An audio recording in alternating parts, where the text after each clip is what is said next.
तो औरत मर्द को मजबूत करती है, औरत एक माशरे को मजबूत करती है। औरत ने हर बदसूरत चीज को हसीन किया है। औरत ने मर्द की बर्बरियत को हमेशा वो हुस्न बख्शा है जिससे चीजें शाइस्तगी के साथ मुहज़्ज़ब लगी हैं। औरत एक माशरे का सबसे स्ट्रॉन्ग कल्चरल पार्ट है। जिस माशरे की औरतें मुहज़्ज़ब, मुअल्लिम, काबिल, उन माशरों ने राज किया दुनिया।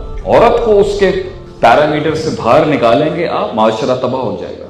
हाँ, जहाँ एक्सेप्शंस आएंगी वहाँ औरत को मर्दों वाले काम करने पड़ेंगे। उसे कमाने के लिए जाना पड़ेगा, उसे अपनी गैरत के लिए कहीं खड़ा होना पड़ेगा, कहीं उसको जुल्म सितम होंगे, वो स्टैंड लेगी, ये एक्सेप्शंस उसको मिलेंगे। एक औरत सबसे इंपॉर्टेंट इंग्रेडिएंट है उस रेसिपी में जिसे जिंदगी कहते हैं। हम अपनी औरतों को अपनी आंखों और सरों पर रखते हैं, बराबर और आगे पीछे।